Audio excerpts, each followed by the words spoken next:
Coralie. Bonjour. Merci d'être venue. Tu es ma toute première invitée en tant que lash artiste dans mon podcast Lashpreneurship. Et je te remercie. Et du coup, on va commencer petit à petit. Et est-ce que tu pourrais te présenter, donc qui tu es Coralie, donc plus côté personnel, et aussi qui tu es en tant que lash artiste et depuis combien de temps tu exerces le métier et où tu travailles. Du coup, tu peux présenter aussi ton salon.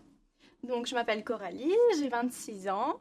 Je suis maman d'une petite fille qui va avoir maintenant, bientôt 3 ans. Elle s'appelle Luna.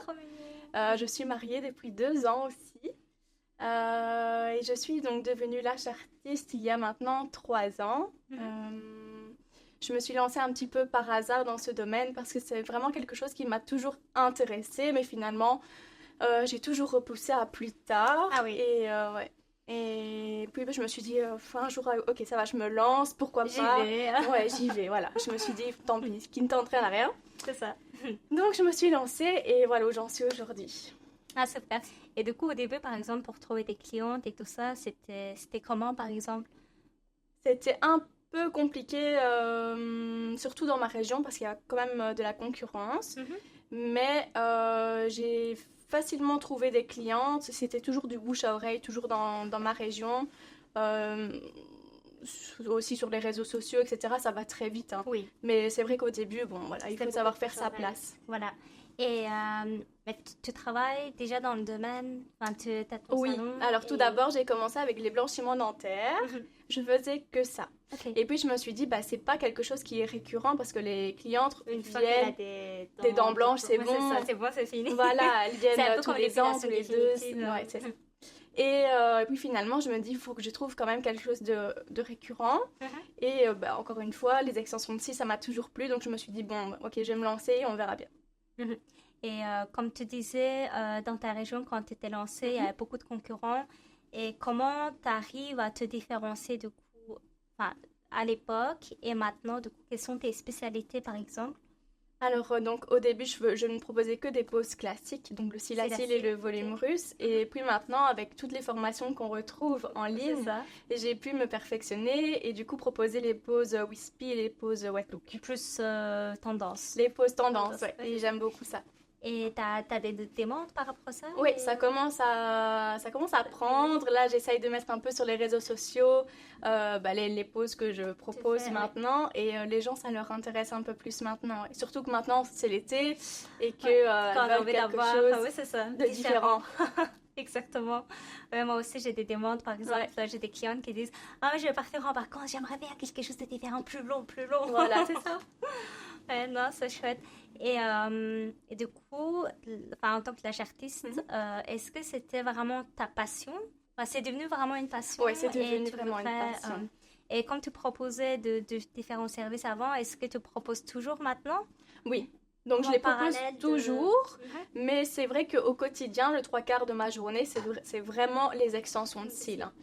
Et je fais les ongles et les blanchiments, le reste aussi des services. Ongles en gel. Oui, c'est ça. Mais les styles, c'est vraiment mon domaine et c'est vraiment devenu une vraie passion. Ok, et du coup, entre tes plusieurs services, tu préfères quoi? Les extensions de cils? Les extensions de cils, oui. Oui. Sans blague. Et moi aussi, en fait, je fais que les extensions de cils. Du coup, les formations, bien sûr, mais je fais que les extensions de cils.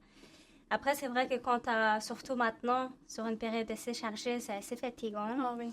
Et du coup, tu travailles sur combien de temps sur une cliente? Et si tu dois résumer une journée comme une journée routine, comment ça se passe ta journée? Alors actuellement, c'est très fatigant parce que je commence du coup à 9h et je termine plus ou moins vers 19h. Donc je fais un total de 10 heures sur ma journée et des fois, je ne fais pas de pause, j'enchaîne vraiment les clientes. Oui. Et c'est vraiment... c'est le rush, quoi. Mais encore une fois, c'est l'été et du coup, les gens... Il y a beaucoup de demandes, Ça. Et ensuite, comme je disais, le 3/4 de mes journées, c'est que les extensions. J'ai peut-être 1 ou 2 clientes pour les ongles, mais voilà. Et par exemple, quand tu as commencé, tu faisais une pré-réduit pour te faire connaître. C'était quoi ta façon de débarquer et c'était combien ton prix et c'est combien maintenant, par exemple? Alors, avant, donc Quand j'ai commencé, je faisais d'abord le cil à cils. Il y a 3 ans. Il y a 3 ans, oui. Ça. Je faisais le cil à cils. J'ai commencé d'abord qu'avec ça, mais j'ai par la suite eu beaucoup de demandes pour le volume russe que je ne faisais pas. Donc j'ai forcément dû me former pour faire le volume russe. Et donc au début, je faisais vraiment des prix réduits, on va dire 50, 60 euros. Mais j'ai vite compris que de toute façon, ça ne servait à rien parce que les gens, s'ils veulent de la qualité, ils mettent quand même le prix. Oui, c'est ça. Et du coup, j'ai tout de suite augmenté mes prix. Donc maintenant, pour un cil à cils, je suis à 80. Pour un volume russe, je suis à 95. Je pourrais toujours augmenter, mais bon, ça dépend aussi un peu de la région où l'on est. Donc pour l'instant, je reste fixée sur ces prix-là. Et du coup, tes concurrents de la même région, ils sont aussi au même prix Oui, je pense, oui. On essaye toujours d'être un peu alignés. Donc ça, c'est chouette. Donc c'est plus des consoeurs que des concurrents tels quels, en fait. Tout à fait. Et vous êtes vraiment beaucoup, enfin c'est une petite région, c'est une grande région, parce que les filles disent, par exemple, je vois souvent dans des forums ou des groupes de filles d'extension de cils qui disent que voilà, je viens d'être formée, par contre je vois qu'en fait sur le marché il y en a tellement, et toutes sortes de prix effectivement, donc il y en a qui sont formés, donc qui proposent peut-être 60 euros, il y en a qui ne sont pas formés et qui font ça plus en noir, donc qui proposent à 30 euros. Ben, les gens... Parfois, elles ne se différencient pas et spécialement, surtout les clientes qui n'ont jamais fait d'extension de cils, ben, elles vont être plus tendance à être attirées, c'est de 30 euros sans savoir les risques, sans savoir les conséquences derrière. Et du coup, par exemple, si tu peux donner des conseils pour les filles qui débutent, qu'est-ce que tu conseillerais, par exemple, sur quoi elles doivent faire attention? Déjà, ça remet beaucoup de patience parce que c'est vraiment un métier où il faut de la patience. En Anastasie. Oh, oui, bien sûr. Et d'ailleurs, j'ai longtemps pensé à arrêter. Et à chaque fois, je me dis, bon, allez, c'est bon, c'est pas grave. Tu mets 4 heures pour ta première pause. Tant pis, au fur et à mesure, ça va aller. Bon, maintenant, voilà, on met plus ou moins 2 heures. Oui, on s'est amélioré.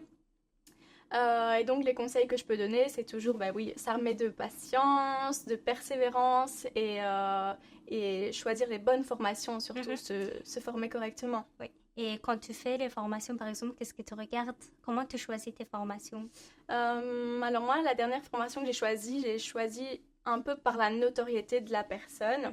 C'est une personne qui est connue, connue sur les réseaux sociaux et dans ce domaine-là. Et j'ai vu aussi du coup son travail que j'aime vraiment bien. Et je me suis dit, bon, voilà, pourquoi pas. En plus, là, de l'expérience, ça fait des années qu'elle le fait. Donc, et qu'elle est connue aussi. Voilà. Et du coup, tu étais contente de la qualité de formation? Tout à fait. Tout ce que tu voulais apprendre. Et c'est d'ailleurs cette formation qui m'a permis d'être là où j'en suis, d'avoir beaucoup plus de clientes qu'avant. Améliorer. Et de m'améliorer, oui. Ok. Ah oui, donc en fait, la différence avant et après la formation, ça s'est vu vraiment. Totalement. Et même sur les résultats. Totalement. Et toi, qu'est-ce que tu as remarqué vraiment entre les deux, donc avant et après? Qu'est-ce que toi, tu as remarqué les changements? C'était quoi les changements? Les changements, déjà, point de vue sur les réseaux sociaux, je suis beaucoup plus active parce que j'ai beaucoup plus confiance en moi dans mon travail. Ouais. Donc, je poste Quand tu regardes ton travail, tu dis « Ah, ça va ». Ouais, je suis fière de moi. Tous les jours, je me dis ça, je suis fière de mon travail. Je rentre chez moi, je dis à mon mari « Aujourd'hui, j'ai fait des belles pauses. » Même s'il s'en fout, c'est pas grave. On pense ça tous les jours. Voilà. Oui. C'est super important, je trouve, d'avoir confiance en soi et être satisfaite de son travail. Par exemple, ça m'a fallu beaucoup, beaucoup de temps. Effectivement, j'ai fait beaucoup de perfectionnement. C'est vraiment un ou deux, une ou deux formations que j'ai fait de perfectionnement qui m'ont vraiment changé, qui m'ont vraiment mis au niveau après. Donc, vraiment, qui m'a fait avancer.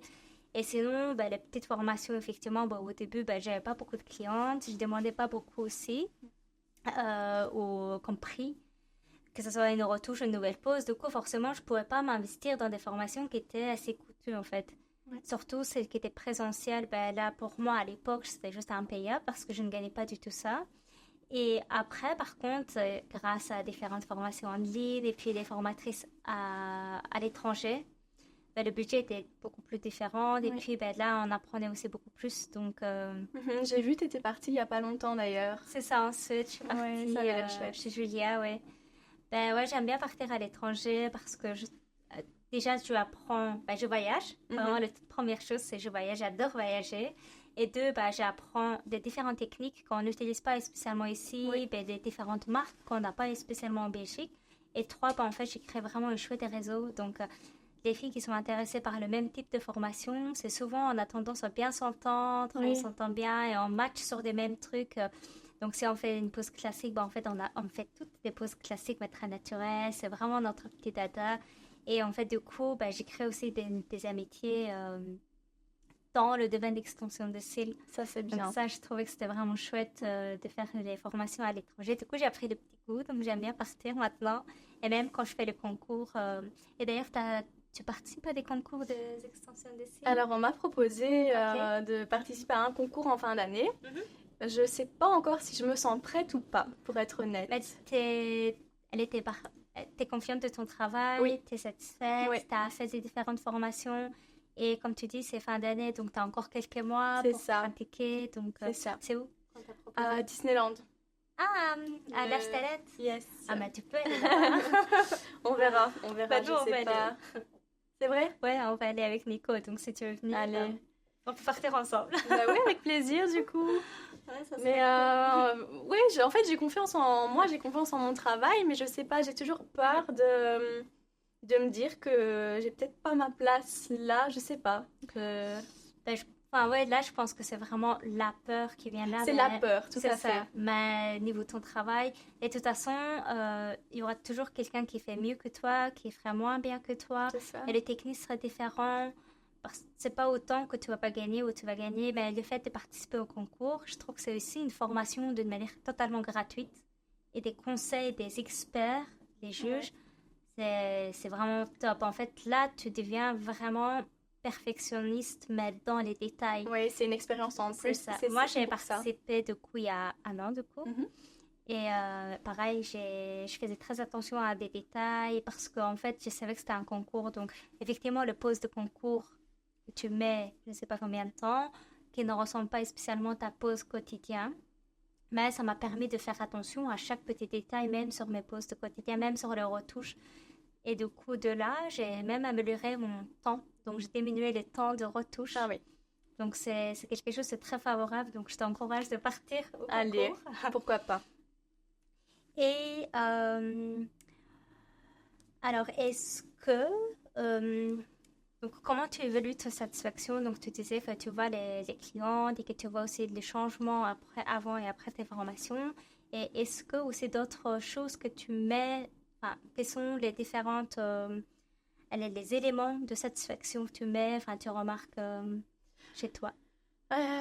Déjà, je suis fière déjà du résultat et c'est encore plus satisfaisant quand la cliente est vraiment fière et du coup le retour de mes clientes et qu'elles reviennent chaque mois. C'est ça que je me dis, du coup, mon travail est bien fait. Je fais quelque chose de bien. Voilà, tu as bien raison. Alors, quels sont tes futurs projets? Comment tu vois le monde de l'âge artiste dans l'avenir? Je sais pas encore. Dans tous les cas, j'aimerais évoluer, ça c'est sûr et certain. Je veux pas être Coralie qui fait les cils à 19h. Voilà, c'est ça. Je veux vraiment me perfectionner. Je veux vraiment être reconnue, pourquoi pas. Voilà, dire voilà, Coralie, on la connaît parce qu'elle fait les extensions de cils. C'est quelqu'un qui est forte dans ce domaine-là, mais je veux pas être comment expliquer, la fille qui fait des cils et puis point barre. Oui, c'est ça.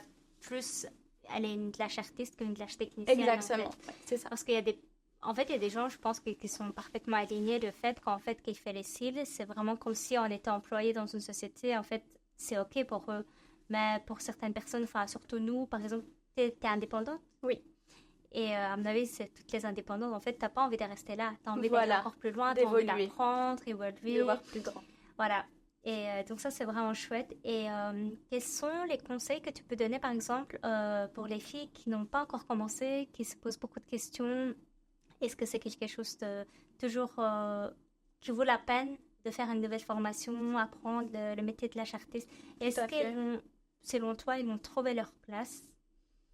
Je veux dire sur le marché avec autant de concurrence. Bien sûr, il y a de la concurrence, mais il y a toujours de la demande. Comme on dit, le soleil brille pour tout le monde. Donc, il y aura toujours des clientes pour les nouvelles qui vont se former. Et quels sont les conseils que tu peux donner aussi pour débarquer, pour se lancer, pour se faire connaître, selon toi, les 3 conseils vraiment importants? Déjà, donc, avoir de la patience, être actif sur les réseaux sociaux et choisir les bonnes formations. Voilà. Merci beaucoup. De rien, merci à toi. Merci. Et non, je n'ai pas fini.